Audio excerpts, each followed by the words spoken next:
गणनायकाय गणदैवताय गणाध्यक्षाय धीमहि गुणशरीराय गुणमण्डिताय गुणेशानाय धीमहि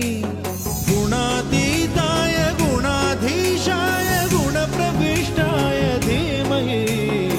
एकदन्ताय वक्रतुण्डाय गौरीतनयाय धीमहि गजेशानाय भालचन्द्राय श्रीगणेशाय धीमहि